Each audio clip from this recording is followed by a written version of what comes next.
em um universo de mistérios, convido-te a explorar as profundezas da alma e encontrar luz nos ensinamentos divinos que permeiam nossa jornada espiritual. Neste espaço de reflexão, que nossos corações se abram para a transcendência e descubram a essência sagrada que nos conecta à divindade. Que a vida é rara, que ela precisa ser apreciada, ser saboreada, que essa vida merece ser vivida em cada momento, em cada etapa, com muita intensidade. E às vezes nós vamos ficando cansados, né? Nós vamos perdendo a capacidade de ter essa paciência. Pode observar, quando nós estamos estressados demais, a primeira coisa que a gente perde é a paciência. A gente tem dificuldade de lidar com o tempo, a gente tem dificuldade de lidar com as esperas, com as demoras, a gente quer tudo para ontem. A gente coloca a nossa alma num ritmo tão acelerado e que é tão contrário a ela. Minha gente, nós precisamos prestar muita atenção no ritmo que nós estamos dando à nossa alma. Muitas vezes nós estamos fazendo a nossa alma viver num ritmo que sufoca, que mata aos poucos. E quem é que impõe esse ritmo à alma? O corpo. Porque nós não podemos separar as duas realidades. A antropologia cristã nos ensina que corpo e alma precisam ser conjugados juntos. Mas você não pode esquecer que elas têm necessidades diferentes. São duas realidades que necessitam de coisas diferentes. O corpo precisa de atividade física, precisa de alimento, precisa de descanso, precisa de conhecimento. Não é assim que funciona? Se você cuida bem da saúde do seu corpo, você vai observar a necessidade de vez em quando fazer um check-up, fazer um exame de sangue, examinar tudo aquilo que é o funcionamento do seu corpo, porque você quer viver, você quer ter saúde. Então, para ter saúde, é preciso administrar as necessidades do corpo. É preciso compreender o mecanismo do corpo, como é que ele funciona, quais são as necessidades que ele tem. O corpo precisa ser hidratado, então por isso a gente não pode esquecer de beber água. O corpo precisa de higiene, por isso que nós não podemos deixar de tomar banho, cortar o cabelo, cortar as unhas. O corpo precisa de ter dinâmica, ele precisa estar disposto. Para isso que a gente coloca uma disciplina de atividade física, para que esse corpo não fique envelhecido mais do que a idade que você tem. Isso também acontece, às vezes a gente está com 50 anos, mas por causa da vida errada que a gente deu ao corpo, que a gente impôs ao corpo, talvez a gente já esteja com 70 anos na carne, mas não na realidade. Então o corpo tem necessidades que, se a gente não observa, ele entra num processo de falência logo. Aí aquela vida bonita que você poderia desfrutar, você não desfruta porque você foi negligente com as necessidades do seu corpo. Aí você vai para as necessidades da alma. Oh meu Deus! Como são diferentes as necessidades da alma. A alma precisa de oração, a alma precisa de silêncio. Claro, é o corpo que faz esse silêncio para que depois a alma possa sentir. Eu gosto de dizer que quando o corpo fica calado, até que a alma comece a sentir os benefícios do corpo estar quieto e calado, vai um tempo, não é imediato. A alma fica rebuliça dentro do corpo porque a gente está sempre apressado. Nós estamos dando ao corpo um ritmo alucinante constantemente. Então a alma tem dificuldade de descansar. E a oração, a verdadeira oração, é aquela que, calado o corpo, a alma também começa a se calar. E aí ela começa a ficar propensa a Deus. Ela começa a ter a possibilidade de ter um encontro com Deus, porque ao disciplinar o corpo numa quietude e num silêncio, a alma começa a entrar neste contexto de silêncio, de quietude, que é onde a gente vai ter a oportunidade de ouvir Deus falar com a gente. Porque eu vou te contar uma coisa, hoje é impressionante como nós encontramos pessoas que estão destruindo as suas vidas porque não aprenderam a paciência. A pressa nos mata. Você que está me ouvindo, eu tenho certeza que você sofre na sua carne as consequências da sua ansiedade. A ansiedade te adoece. A falta de paciência prejudica o seu relacionamento com os outros. A sua vida te exige. Você tem uma vida social que te joga para fora o tempo todo. Você trabalha muito, você encontra muita gente. E qual é o espaço que você cria para criar dentro do seu coração esse espaço de paciência que só Deus pode nos dar? Qual é o espaço que você cria para que Deus tenha condições de moldar a sua alma de acordo com a sua vontade, com o desejo que Ele tem? Qual é o espaço que você oferece a Deus para que o seu florescimento espiritual aconteça? Para que você não se desgaste demais nessa vida que não para, nessa vida que é tão rara e que muitas vezes você não percebe por causa do modo de vida que você escolheu viver? Eu já lhe disse isso aqui uma vez e volto a repetir. O fundador da Congregação dos Padres Sagrado Coração de Jesus, lá onde eu fui formado, graças a Deus, toda a minha formação eu devo à Congregação do Sagrado Coração de Jesus. Para Padre João Leão Deon, ele dizia assim: Deus não pode fazer nada com as nossas obras se antes Ele não possuir o nosso coração. É disso que eu estou falando. Quando nós oferecemos a Deus o nosso serviço e esquecemos de oferecer a Ele o coração, que é a metáfora de todos os meus bastidores, Deus não poderá restituir aquilo que eu ofereço ao outro através do meu trabalho. E em pouco tempo eu estarei oferecendo a mim.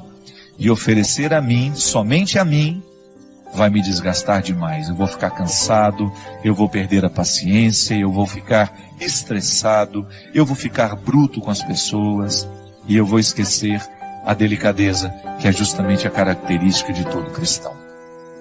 Portanto, não tenha medo de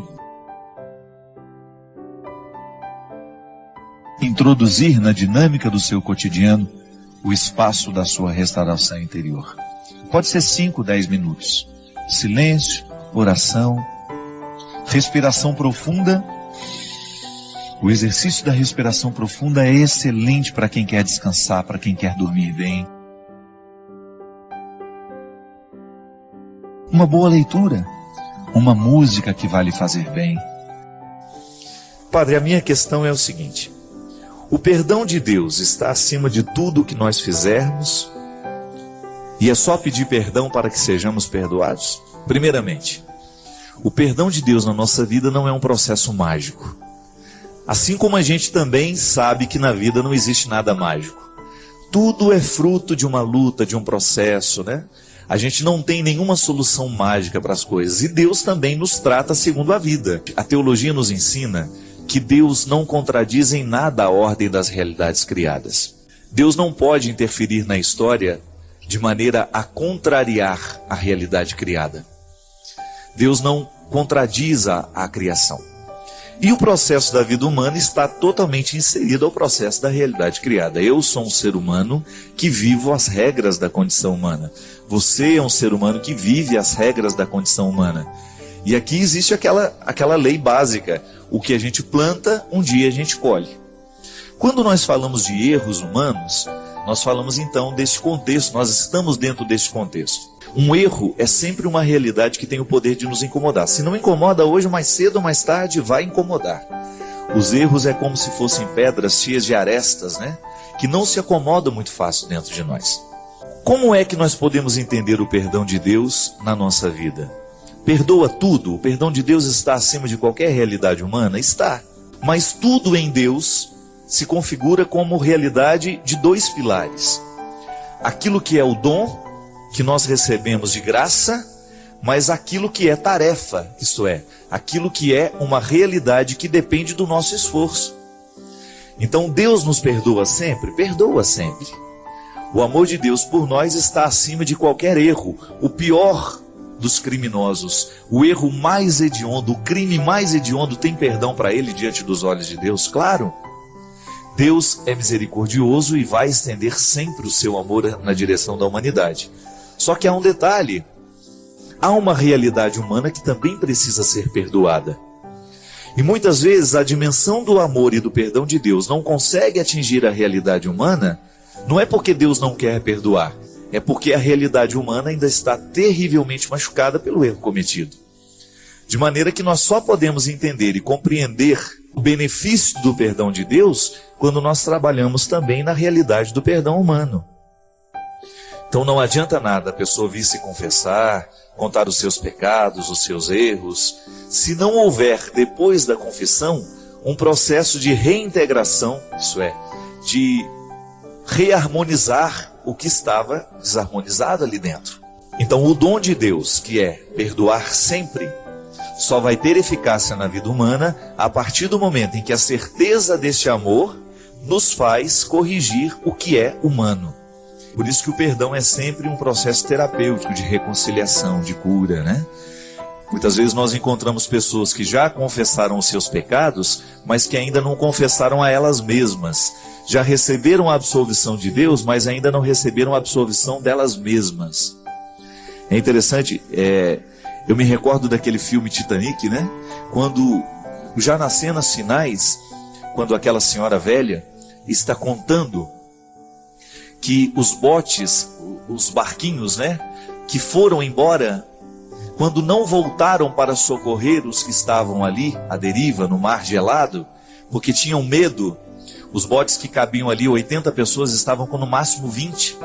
Eles não foram lá no meio do naufrágio buscar os que estavam necessitando ser resgatados, porque eles tinham medo que na tentativa de subir, aquele monte de gente morrendo afogada, que na tentativa de subir nos botes, aqueles botes naufragassem também.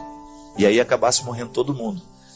E eu me recordo que tem uma cena bonita, porque ela dizia assim, a senhora dizia, na verdade o que houve depois foi a tentativa de se reconciliar com uma história. Porque aqueles que foram salvos do naufrágio viveram eternamente com aquela consciência infeliz. Nós deveríamos ter voltado para buscar os que estavam necessitando de ajuda. E aí ela usa uma expressão bonita e triste ao mesmo tempo. Depois disso, passaram pela vida inteira esperando por uma absolvição que nunca chegou. Veja bem, aqui você tem um fato, né, muito concreto para a gente entender o processo da absolvição humana. Quando eu cometo um delito, por exemplo, se eu estivesse naquele bote e eu tivesse decidido não voltar para buscar os náufragos que estavam ali necessitando de serem retirados das águas geladas do Oceano Atlântico, eu vou ter que conviver o resto da minha vida com essa decisão.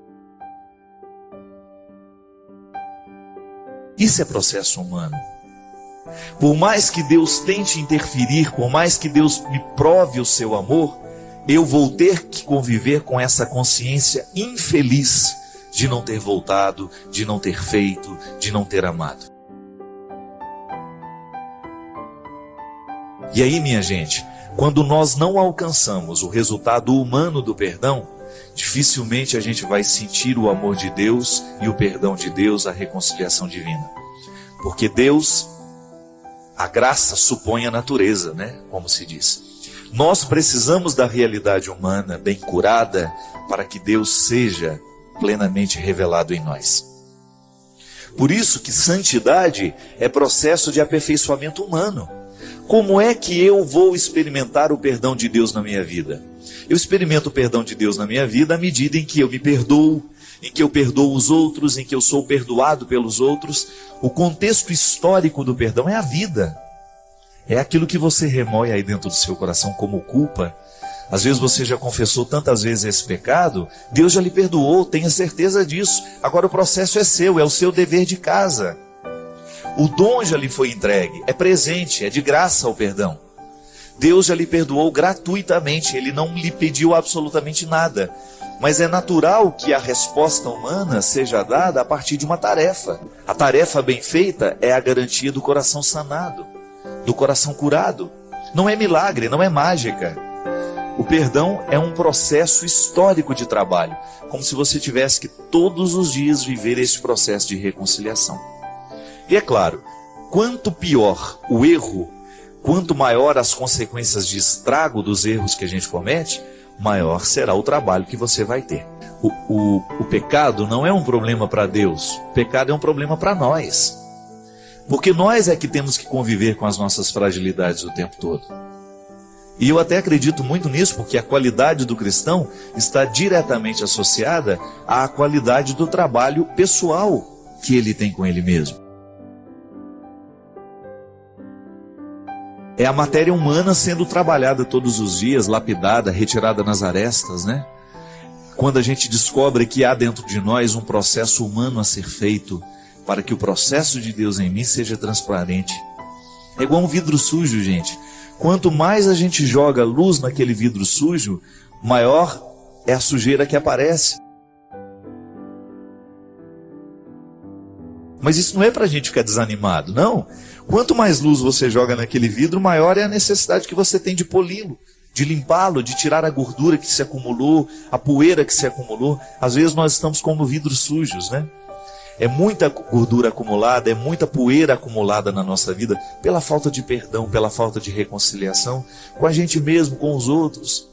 Então é um processo que a gente tem que cuidar todos os dias. O perdão de Deus está acima de todas as coisas, mas nós podemos dizer, mas ele depende o tempo todo da reconciliação humana que nós vivemos. Então, se eu preciso me reconciliar com o meu passado, com os meus erros, eu preciso me olhar com um pouco mais de misericórdia, às vezes eu preciso olhar com um pouco mais de misericórdia com o outro, aquele que nos ofendeu, aquele que nos machucou. Tudo isso é tarefa, é dever de casa que nós realizamos para bem experimentarmos o perdão de Deus na nossa vida. A gente não pode desanimar porque esse processo não para. O cuidado que Deus realiza em nós passa pela experiência do nosso cuidado pessoal. Da mesma forma como uma mãe cuida do filho e faz de tudo para que aquele filho cresça, Deus também cuida de nós. Numa dimensão espiritual que nós não podemos nem sondar, nem conhecer na totalidade. Eu não tenho nem como avaliar o tanto que Deus cuida de mim. Mas eu posso avaliar o tanto que eu correspondo a esse cuidado no momento em que vivo. Eu preciso corresponder ao cuidado de Deus na minha vida. Eu preciso ter uma atitude zelosa por quem eu sou. Eu preciso zelar pelo meu sacerdócio. Eu preciso zelar pelos dons que Deus me deu. Eu preciso zelar pela minha saúde. Eu preciso zelar pela minha liberdade.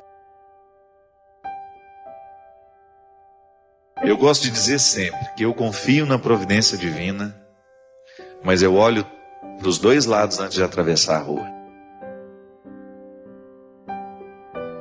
Porque na verdade o cuidado que Deus realiza na nossa vida passa também pelo cuidado que nós temos.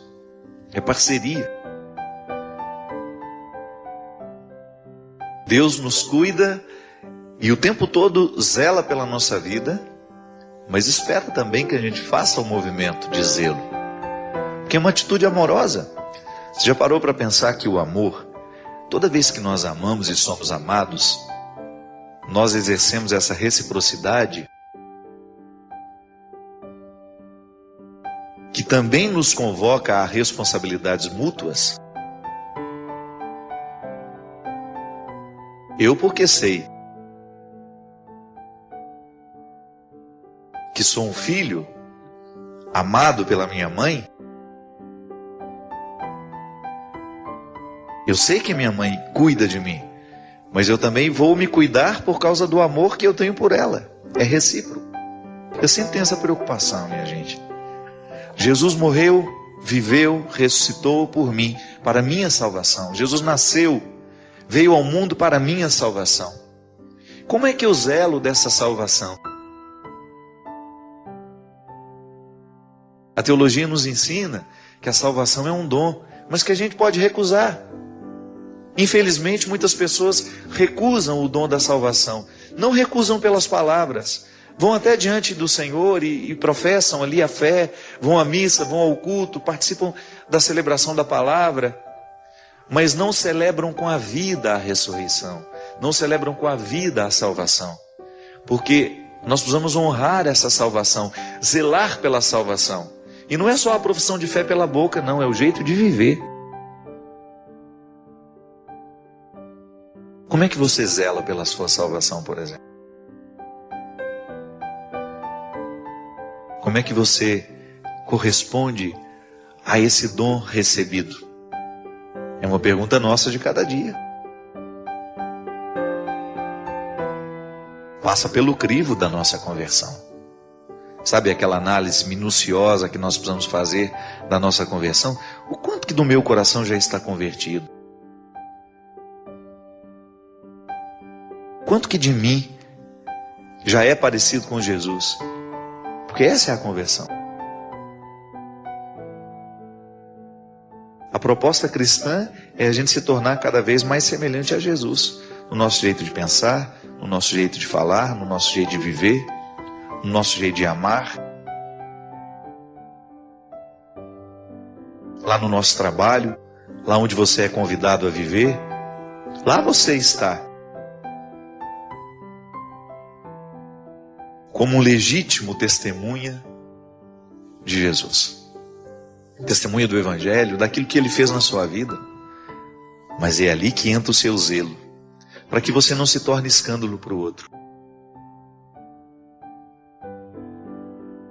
Jesus é o meu Salvador, e eu preciso zelar por essa salvação que Ele me deu, como um presente que eu tenho de abrir todos os dias para conhecer o seu conteúdo. A salvação é um presente inesgotável. Enquanto a gente viver, nós não teremos descoberto todas as possibilidades dessa salvação na nossa vida. Por isso, quando a gente encontra uma pessoa dependente das drogas, por exemplo, do álcool, ou vivendo uma prostituição, aquela pessoa que perdeu o amor pelo corpo, ali a salvação deixou de ser zelada. Porque aquela pessoa se perde a cada dia. E a salvação é um movimento contrário. É não permitir que a dignidade humana se perca. É a gente assumir um jeito de viver que seja digno com aquela salvação que foi realizada por cada um de nós. Porque as nossas escravidões nascem aqui dentro de nós. Naquilo que nós alimentamos e naquilo que nós permitimos que cresça. Da mesma maneira como um relacionamento pode ser causa de perdição para muitos. E a gente sempre diz, não é um projeto utópico. Os nossos namoros, os nossos casamentos, as nossas amizades, os nossos relacionamentos precisam ser instrumentos de salvação na nossa vida. Aquele marido que você tem dentro de casa, você é responsável, corresponsável pela salvação dele. Ele é o primeiro responsável. Deus é o primeiro, antes de tudo, né? Mas Ele é o primeiro a participar dessa corresponsabilidade de ser salvo. Agora você, com a sua oração, com o seu testemunho, com o seu jeito de ser esposa, você participa da salvação dele. E ele é a mesma coisa. O amor cristão, o verdadeiro casamento, o verdadeiro matrimônio, é quando ambas as partes estão comprometidas uma com a salvação do outro. E não é hipocrisia não, viu? Não é maquiar, não é fingir que você não é pecador, não. É honestidade com o processo. Deus deixa de trabalhar no coração mentiroso. Ao contrário, do coração que é verdadeiro, que por mais miserável que seja, olha, eu assumo, eu estou miserável e eu preciso dar um jeito na situação. Ali Deus já começou a trabalhar. Então o zelo pela salvação passa pela nossa responsabilidade. Não se descuide de ser um homem salvo. Não se descuide de ser uma mulher salva. Isso é, que nada lhe escravize, que ninguém lhe escravize, que nenhum sentimento lhe escravize, que nenhuma droga lhe escravize, que nenhuma dimensão do seu eu seja causa de queda para você. Claro que as nossas misérias fazem parte, mas é a superação dessas misérias que nos salva. A mesma coisa um relacionamento de namoro. O namoro, você já vê o que será a vida futura. O namoro é o tempo para ensaiar o casamento. Por isso que namoro tem de terminar. Não tem problema terminar o namoro, para depois não ter que terminar o casamento depois. Se você descobriu que as incompatibilidades são demais, que você não tem disposição para lidar com elas, você não pode se casar com esse homem, você não pode se casar com essa mulher. Se você já percebe indícios de agressividade, de que esse homem não será capaz de ser um instrumento de salvação na sua vida, que ele vai trazer correntes ao invés de quebrar os grilhões, se ele não vai favorecer a sua liberdade, essa que Deus nos dá, que não é liberdade de ir para lá e para cá, é liberdade interior, gente, que é só a partir da liberdade interior é que nós somos capazes de nos sacrificar pelo outro. A palavra de Deus nos liberta, a verdade nos liberta. Desde que essa palavra seja interpretada no contexto que foi escrita, porque também ela pode acorrentar. Muitas pessoas são acorrentadas por líderes religiosos. Muitas pessoas ficam incapacitadas de viverem uma verdadeira experiência religiosa porque se amarraram nos conceitos errôneos e equivocados dos líderes que escutam. Eu, às vezes, fico ouvindo na televisão a palavra de Jesus sendo usada de maneira tão cruel, tão banal, descomprometida com o crescimento humano. Então nós não podemos permitir que um discurso religioso venha retirar a nossa liberdade de conhecer a Deus, a nossa possibilidade de conhecer a Deus. Gosto sempre de dizer isso. É a frase que abre o meu novo livro, do campo de batalha à mesa posta. Na tentativa de conhecer e viver uma espiritualidade, muitas pessoas se limitam a viver uma religião. Cuidado, a espiritualidade é muito mais profunda do que a religião. Sabe por quê? A espiritualidade é o território onde você se experimenta livre, para ouvir a voz de Deus, para verdadeiramente interpretar o que é certo e o que é errado. A religião nos ajuda a viver a espiritualidade, mas a religião ela não limita. Ela não pode ser o todo da espiritualidade. Ela só faz parte. Porque espiritualidade é toda a dimensão particular que você vive dos efeitos da religião em você. É o território da transformação. Para a gente fazer uma renúncia, a gente tem de ser muito livre. Tem de ser muito livre para ter coragem de dizer, eu não quero isso. Ou eu não vou. Ou tem de ser muito livre para poder dizer, eu vou me sacrificar neste momento por você. Só quem é livre verdadeiramente sabe obedecer. Então o outro na nossa vida, se nós somos cristãos, porque nós não somos obrigados a ser, mas se nós fomos batizados nas águas deste Cristo que nos liberta, é nossa responsabilidade zelar pelas amizades que nós temos, pelos relacionamentos que nós temos. Toda e qualquer pessoa que começa a ter influência sobre nós, até o autor que a gente lê, a novela que a gente assiste, o filme que a gente assiste, tudo isso está entrando na nossa cabeça, nos libertando ou nos acorrentando. Pode observar como algumas religiões pregam Deus a partir da facilidade. Você entra dentro daquela igreja, você começa a pagar o dízimo, você frequenta o culto e Deus vai te fazer ficar rico, Deus vai te fazer livrar-se dos problemas. O absurdo de outro dia, um vídeo que eu estava vendo, de um rapaz que disse que Jesus pagou a dívida que ele tinha para o banco de 15 mil reais. Você viu esse vídeo? Então você deve e você não vai pagar porque Jesus pagou para você. Então veja bem, tem uma irresponsabilidade nessa história, né? Eu vou negligenciar as minhas dívidas porque Deus paga para mim. Para com isso, meu Deus do céu. Uma religião que me faz ser desonesto. Tudo bem, os milagres existem, mas vamos com calma.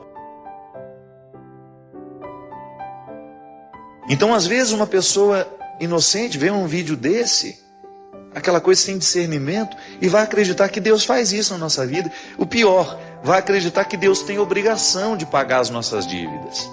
Não.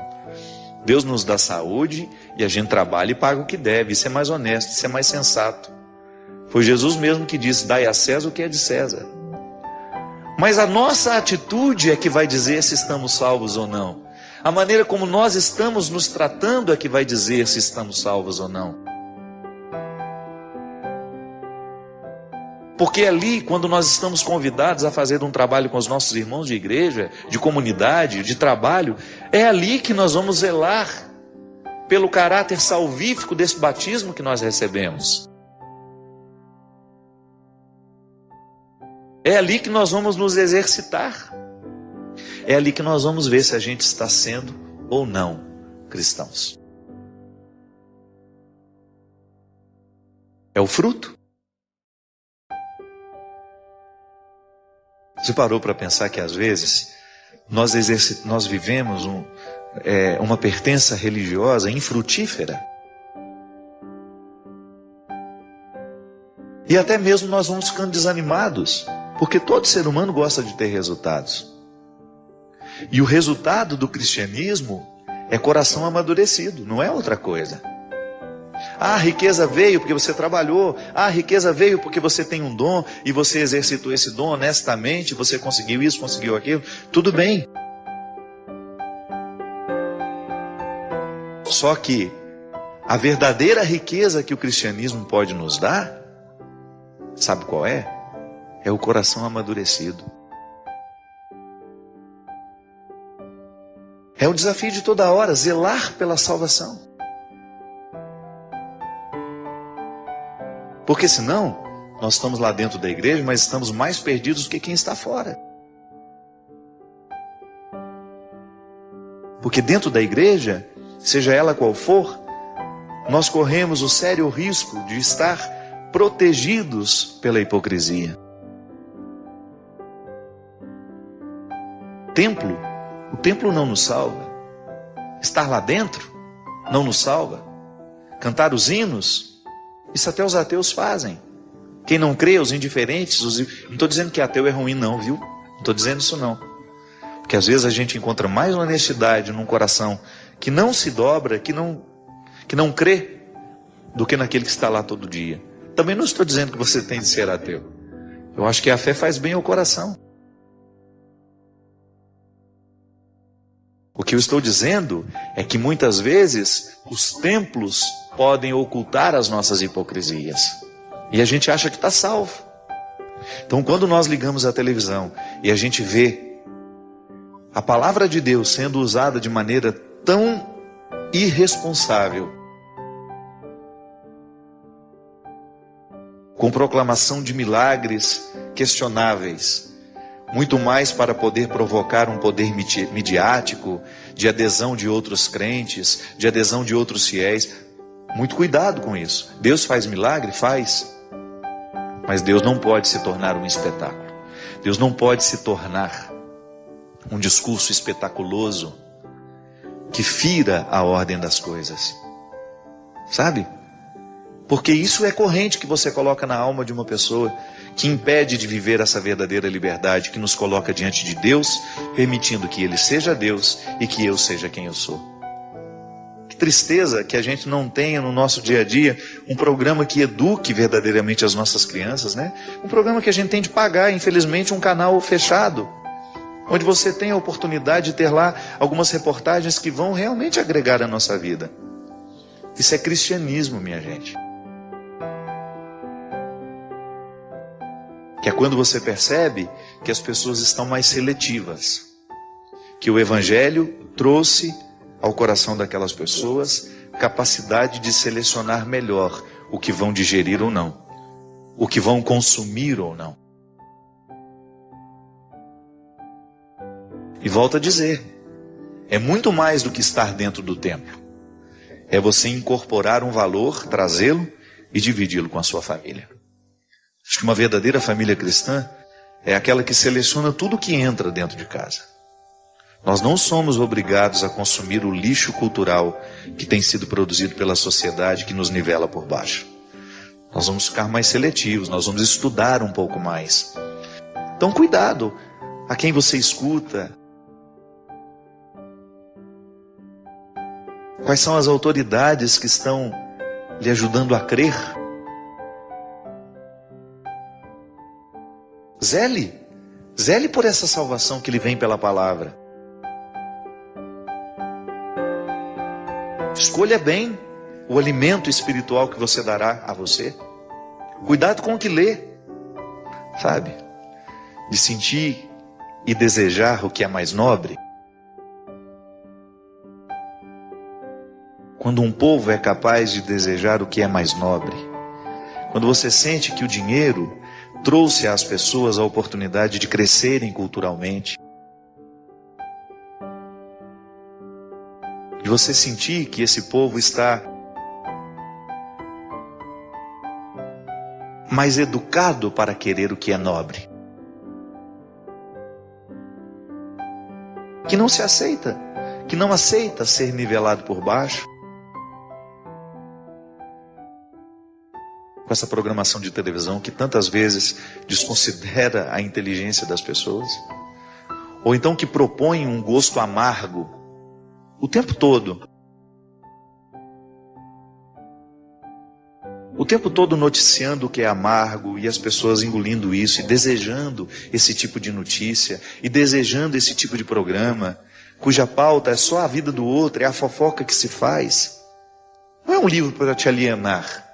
Não é um livro para te fazer apenas compreender a religião de maneira superficial. Não, vamos aprofundar. João Paulo II já nos convidava a isso. Vamos jogar as nossas redes em águas mais profundas. Chega de superficialidade. Isso é zelar pela nossa salvação. Isso é permitir que o cuidado de Deus na nossa vida se encontre com o cuidado que nós temos conosco mesmo.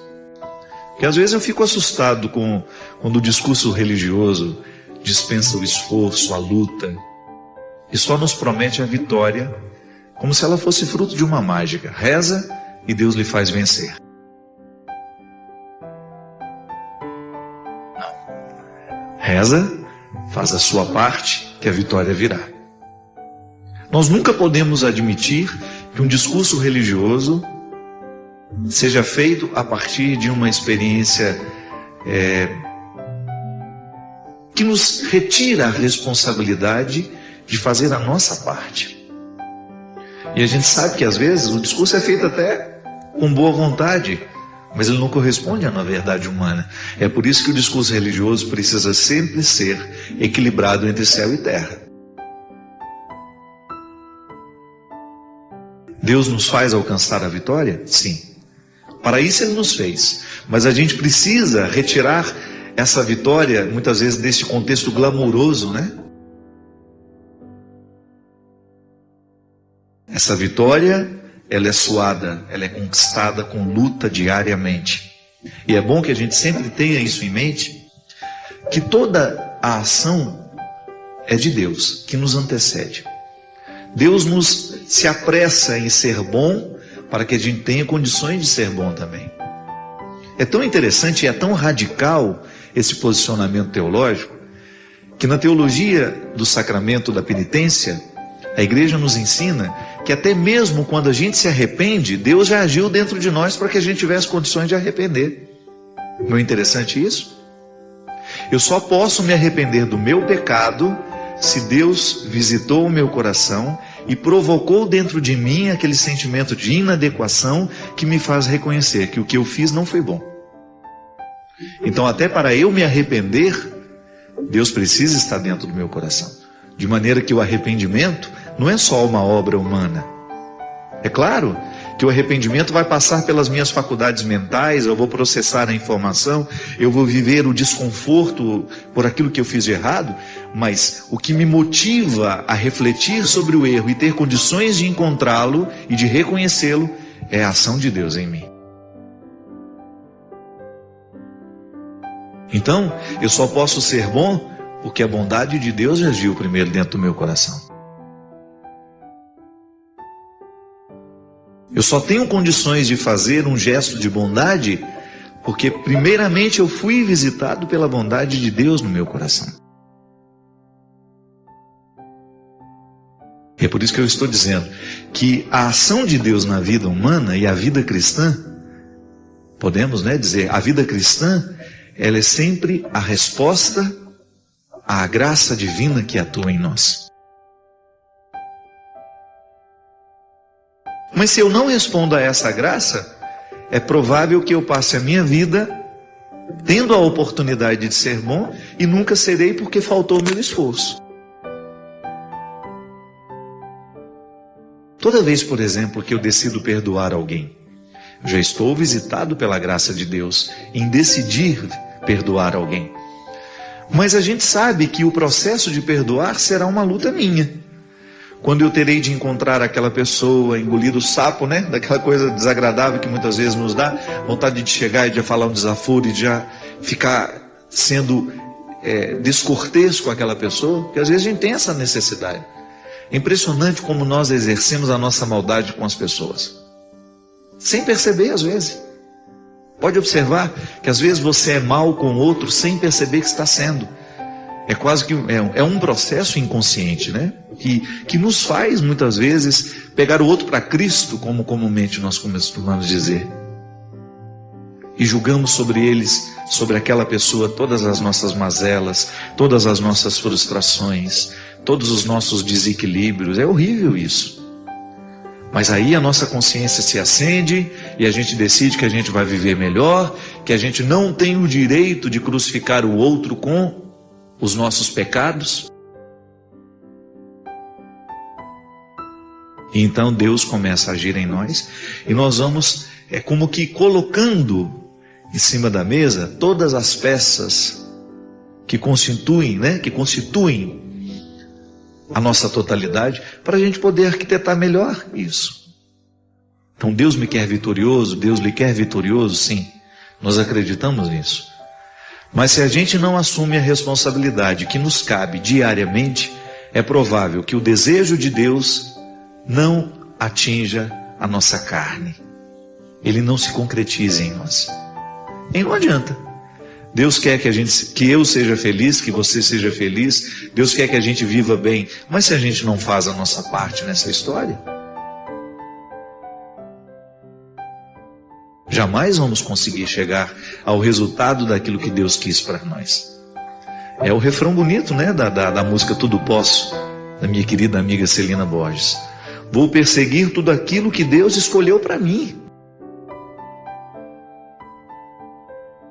Eu vou persistir, e mesmo nas marcas daquela dor. Hoje de manhã, nós ouvimos o testemunho da Patrícia, no programa que tivemos aqui na Canção Nova, para ajudar o projeto Dai-me Almas a fechar a campanha neste mês. Por que a Patrícia conseguiu superar a dor de ter perdido uma filha de maneira tão trágica? Por que a Patrícia não aceitou o caminho fácil do antidepressivo que iria aliená-la? Porque naquele momento ela estava visitada pelo poder de Deus, mas ela resolveu agir. Ao dizer, eu não vou tomar o entorpecente para me fazer esquecer a morte da minha filha, o que ela resolveu fazer? Arregaçar as mangas, chorar a dor de cada dia e ir fazer alguma coisa por quem ainda precisava dela. Organizou o luto de maneira cristã. Eu não estou dizendo que você não pode tomar o seu remédio caso ele realmente seja necessário. O que eu estou dizendo é que muitas vezes, porque não queremos enfrentar a dor, porque não queremos enfrentar a realidade, a gente se entorpece naquela ilusão de que o remédio será capaz de nos curar.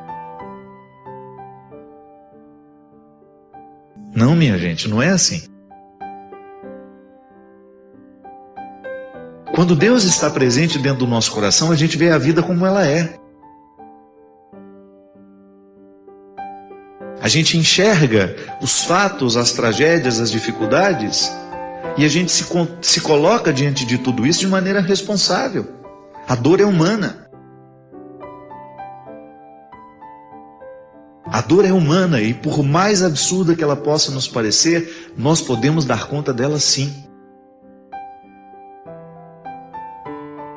Como é que nós damos conta da dor? Chorando do jeito certo, apoiados pelas pessoas que nos amam, que nos ajudam a enfrentar aquele momento de dificuldade, aquele momento tenebroso, pavoroso.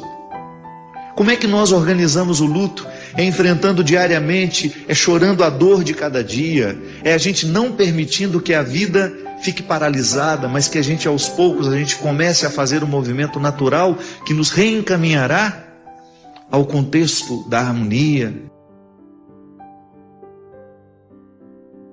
para que a gente possa harmonizar o coração. Às vezes eu fico assustado, como que nos dias de hoje, nós estamos entrando dentro de uma mentalidade onde o sofrimento não pode fazer parte da vida, como se sofrer fosse ser infeliz. Não. A gente pode muito bem sofrer e ser feliz. É contraditório? É. Mas a palavra de Jesus nos ensina que essa contradição é que nos coloca no prumo da vida. É possível sim a gente estar machucado pela vida e mesmo assim a gente ser feliz. Como? Não é a felicidade que muitas vezes a gente está acostumado, né, a pensar, a felicidade do sorriso, a felicidade da festa, não. Mas aquela satisfação de que você está vivendo a coisa do jeito certo. Porque em última instância, minha gente, se você espremer o conceito de felicidade, o que sobra é isso. É você saber que você está sendo quem você deveria ser, que você está vivendo as coisas como deveria viver, que você está em paz com você. É isso que faz com que a gente seja feliz. É como você está sofrendo um processo de perda. Acompanhei há um tempo atrás uma moça que precisava se desligar do vínculo doentio que ela tinha com o namorado. Já haviam chegado à conclusão de que o namoro só fazia mal, que eles só se machucavam, e quanto mais ela tentava, mais ela se machucava, e ele também vivendo um processo extremamente nocivo a ele mesmo, um relacionamento que já não tinha mais amor, que tinha só dependência. É triste isso. E no momento que ela fala, padre, mas é tão difícil ficar longe dele, ao mesmo tempo que ele me faz tão mal, na hora que eu estou rompendo com ele é tão difícil. E eu falava para ela que a cada dia que ela passasse longe dele, ela deveria sentir-se feliz por ter conseguido romper com o vínculo que lhe destruía.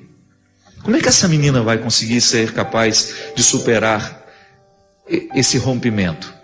Quando ela substitui os pensamentos opressivos por pensamentos que libertam. Quando ela olhar para ao final do terceiro dia, do quarto, do quinto, que isso é igual dependência de droga, viu gente? É igual dependência química. O AA tem esse compromisso, né? De viver um dia de cada vez e de comemorar cada dia de abstinência.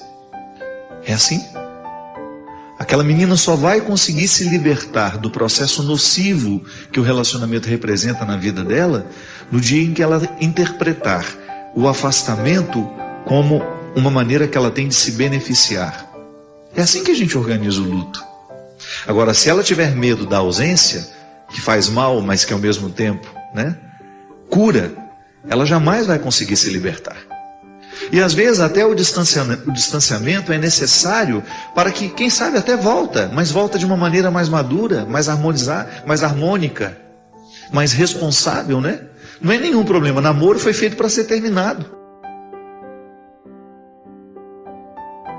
Não é nenhum problema terminar um namoro e durante o término você reavaliar a maneira como você trata o outro, como o outro significa para você.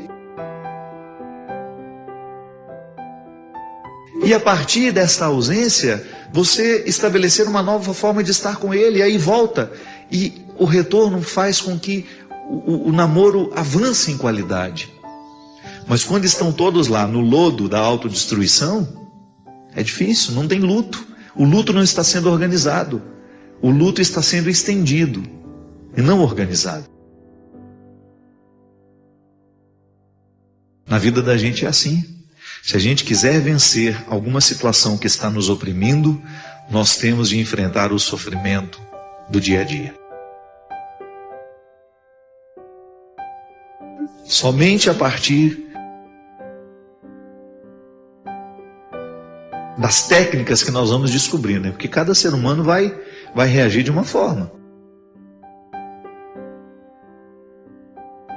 Para mim, dá muito certo. Por exemplo, quando eu estou vivendo um processo de sofrimento, de luta, às vezes acontecem coisas que me desagradam muito, me retiram a paz. Eu tenho os meus métodos, são bobos, mas dão certo. Procuro intensificar uma atividade física naquele dia, sabe que é a hora que você vai liberar endorfina no corpo, né? Vou fazer uma caminhada, vou tentar não pensar naquilo durante um tempo. E aqui impressionante, vou tentar dormir um pouco melhor, vou tentar me alimentar um pouco melhor, vou favorecer o meu corpo, né? Para que ele tenha condições de reagir diante daquilo que me faz sofrer. Vou rezar um pouco mais, vou ler coisas boas, vou assistir a um bom filme, vou fazer alguma coisa que tenha condições de provocar dentro de mim o contrário do que aquele sentimento ruim está provocando. É a hora dos amigos, né? É a hora das pessoas que nós amamos. É a hora de você estar bem acompanhado, porque nenhum luto é suportável se a gente não estiver acompanhado de pessoas que nos amam.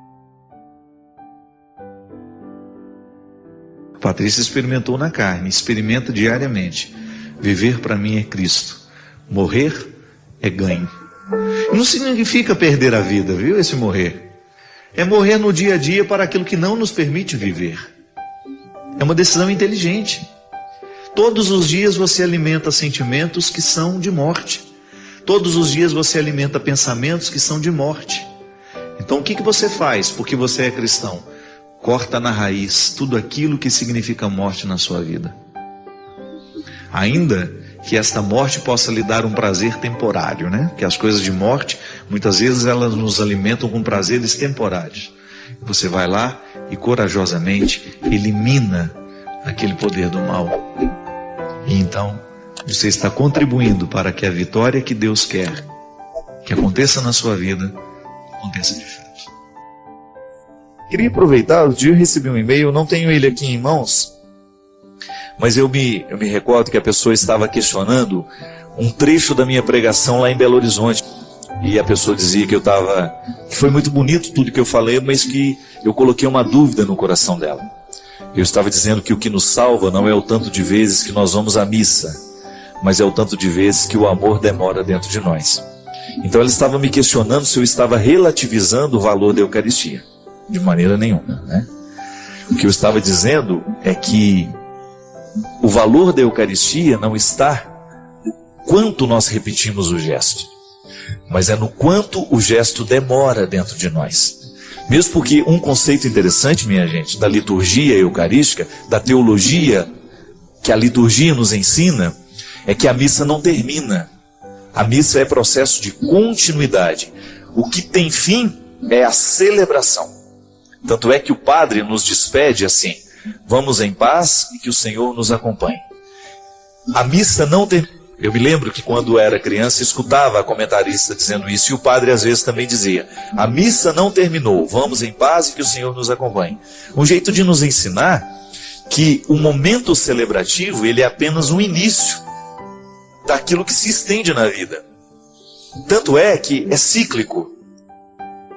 O ofertório é o momento em que a gente mais entende o processo cíclico da celebração, porque ele é o momento em que nós trazemos as oferendas, isto é, aquilo que é a matéria-prima da vida a ser celebrada. No pão e no vinho estão todas as nossas atitudes que nós queremos que sejam transformadas, todos os nossos ódios, todos os nossos rancores, que nós queremos, junto com o pão e o vinho, sejam transformados no corpo e o sangue de Cristo. É o que o filósofo chamava, tem lá de Chardin, chamava isso de cristificação do universo. Era bonito que ele compreende todas as realidades, da mais simples à mais complexa, como um processo semelhante. Toda essa realidade está em processo de evolução. E ele faz a reflexão cristã, né? Ele foi até muito combatido durante muito tempo, mas depois reconhecido como uma reflexão válida, que tudo aquilo que é evolução é cristificação, é processo de aperfeiçoamento. Então a matéria-prima que está sobre o altar é a cristificação. Tudo aquilo que eu coloquei como humano agora vai ser cristificado. E aquilo no final da celebração, no momento em que nós comungamos, é devolvido a nós. Aí a expressão bonita de Santo Agostinho: cristão, torna-te o que és. Recebe aquele que tu és, o Cristo. Então veja bem, o canto de entrada, a celebração, a apresentação das oferendas, o verdadeiro ofertório, depois a comunhão e a continuidade. Veja que é cíclico, a missa não termina. Aí a gente vai vivendo e à medida que a gente vai perdendo o significado do que é Cristo, a gente volta para celebrar de novo. A gente volta para nos recordar. O que acontece no momento celebrativo não é nada mais, nada menos que fazer memória, é recordar o compromisso que dali nasce. Então, minha filha, eu não estou em nenhum momento banalizando, pelo amor de Deus, eu nem posso fazer isso porque esse é o centro da minha vida. A Eucaristia é o centro da minha vida. O que eu digo é que não basta a gente estar todos os dias se a gente não continua essa missa na nossa vida. O que vai verdadeiramente nos salvar é isso, é o quanto que a missa demorou dentro de nós, isso é, o quanto que o meu coração aceitou o processo da cristificação e o quanto essa missa teve efeito na minha vida, no meu coração. Olha, eu não tenho vergonha de assumir isso. Eu acredito que na minha vida, 70% das missas que eu participei, eu não participei com esse sentido. Ela terminou e terminou mesmo dentro de mim. O rito terminava e terminava mesmo dentro de mim. Não havia repercussão na minha vida. Mas quanto mais cresce a nossa consciência de que a missa é um acontecimento que não termina, maior será a qualidade da nossa vida cristã. E mesmo porque, já falei disso aqui também, nós não celebramos outra missa, não. Houve uma única que aconteceu na história. A única missa celebrada no tempo foi a que Jesus celebrou, a última ceia. Tudo mais é continuidade da única missa celebrada pelo Cristo. Eu, como padre, eu legitimo a presença do Cristo no momento da celebração, mas eu não estou fazendo outra missa, não. Eu estou apenas estendendo o braço em direção daquela única que aconteceu. Nós precisamos de muita poesia para entender Jesus, viu? Isso é poética, isso é arte de poesia. Entender que uma coisa, que um acontecimento não cabe no tempo, ele se estende de tão grande que ele é. Então, assim como eu estendo os braços em direção a um fato que me tocou profundamente e eu consigo senti-lo de novo na minha vida, isso é fazer memória, isso é você recordar atualizando na sua vida. Então aquela única missa celebrada pelo Cristo com seus discípulos continua acontecendo na história cada vez que nós nos reunimos para recordar o que foi. E aí então eu tomo posse de tudo aquilo que é a continuidade de Deus na minha vida. E esse é o significado da celebração eucarística que nós celebramos. É nos potencializar, é colocar dentro de nós a dinâmica do Cristo no tempo e na história. Cada missa participada tem que ser um motivo a mais para o Cristo continuar vivo na história através de mim, através de você. Caso contrário, é rito morto, que não modifica absolutamente nada. Se você não permitir que a missa lhe coloque na circularidade dessa celebração, ela não acontece dentro de você. Você apenas cumpriu um preceito. E cumprir preceito foi justamente o que Jesus condenou no seu tempo. Jesus condenou com radicalidade toda e qualquer forma de religião que estivesse presa no rito. Ritos não salvam ninguém. O que salva realmente é aquilo que o rito desperta. Se não despertou, se você não se envolveu com o que você celebrou, Deus não teve chance naquele momento. Obrigado por se juntar a nós nesta jornada. Queremos ouvir suas reflexões. Deixe seus comentários, inscreva-se para mais conteúdo e convide amigos a embarcarem nesta jornada conosco.